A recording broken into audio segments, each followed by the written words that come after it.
Bonjour, c'est Pauline, j'espère que vous allez bien. Aujourd'hui, je vais vous parler d'alcool et de conscience. Je bois plus d'alcool depuis 2 ans, donc mon dernier verre d'alcool c'était en 2012. J'ai décidé d'arrêter d'en boire parce que je suis dans une démarche de santé et alcool et sport et santé, ça va pas ensemble déjà. Même un petit peu, je veux même plus en boire un petit peu l'alcool. Pourquoi je ne bois plus d'alcool? Premièrement parce que ça a mauvais goût. C'est pas pour rien qu'on le mélange avec du sucre, hein, c'est pour faire passer le goût. L'alcool est toxique et addictif. Et deuxièmement, l'alcool déshydrate et déminéralise parce que c'est un ingrédient acidifiant. Et troisièmement, parce que l'alcool il détruit les neurones. C'est pas qu'il désinhibe, c'est qu'il abaisse le niveau de conscience, c'est qu'il le rend bête, il abrutit. À mon avis, plus on boit d'alcool et plus on devient l'inconscient collectif et on s'éloigne de son être, on n'est plus nous-mêmes, c'est tout.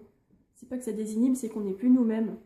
L'alcool est l'un des facteurs qui nous rend moins conscients, qui nous fait réagir comme un automate, un peu comme un biorobot, un corps sans âme. Et en fait, à force de se laisser programmer par la télé, la radio, les clips, la musique, le journal télévisé, avec tout ça, on acquiert des habitudes d'auto-sabotage inconscientes au niveau spirituel, santé. Et au final, le conditionnement de la société, il tend à faire de nous des travailleurs dociles, dépourvus d'esprit et d'initiative. Et des consommateurs insatiables qui sont sentimentalement perdus.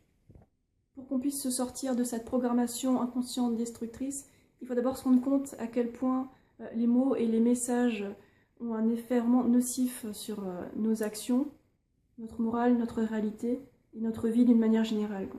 Parce que notre corps et notre esprit réagissent réellement aux mots et aux messages qu'on lui répète tous les jours. Donc c'est très important de se rendre compte des mots qu'on utilise. Par exemple, je vais vous dire des expressions. Je pense que vous aussi, vous dites des expressions comme ça me tue, ça me ronge, ça m'emmerde, ça me fend le cœur, pas de problème, pas de souci, la vie est dure, c'est la crise, je suis crevée, je vais crever. Ou alors on communique très mal en disant le message inverse de ce qu'on voulait dire, par exemple, sans vouloir te vexer, ne le prends pas mal, je ne te juge pas, ce n'est pas pour critiquer. L'inconscient, il ignore les mots, ne pas les négations. Tout ce qu'il retient, c'est le mot. Souci, problème, juger. Des mots négatifs utilisés de temps en temps, ça va. Mais c'est les mots répétés qui comptent. C'est très important d'être attentif aux mots qu'on se répète tous les jours. Avant, je vous parlais de la programmation par la radio, par exemple. Je ne sais pas si vous avez essayé de regarder les paroles des chansons.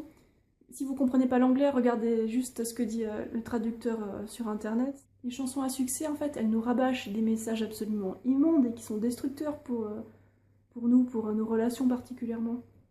Avec des paroles comme « Je ne peux pas vivre sans toi » ou alors « T'es sexy, je te saute ce soir ». Non mais avec ça, ça mène à la cata sentimentale, à la dépression. Et avec ce conditionnement, un peu tout le monde agit de manière idiote, apeurée, possessive, superficielle et inconsciente. D'ailleurs, je me demande s'il existe des musiques de programmation positive. Alors si vous savez que ça existe, moi je suis intéressée.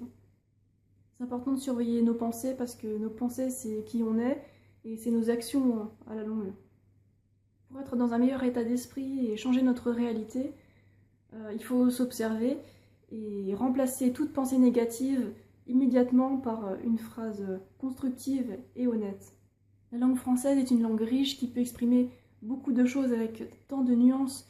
On peut toujours trouver une meilleure formulation de phrase. Afin d'être plus heureux, on a tout intérêt à prendre le temps de se reprogrammer, c'est-à-dire en étant très attentif à nos pensées, sans se psychoser non plus. Hein. On a le droit de penser des sales mots de temps en temps. L'important, c'est de ne pas les répéter à tout bout de champ, c'est tout. Donc remplaçons nos jurons mentaux par de bons mantras bien positifs et laissons couler. Et je vous promets que ça vous fera beaucoup de bien à votre tête, à votre corps et puis à votre entourage aussi.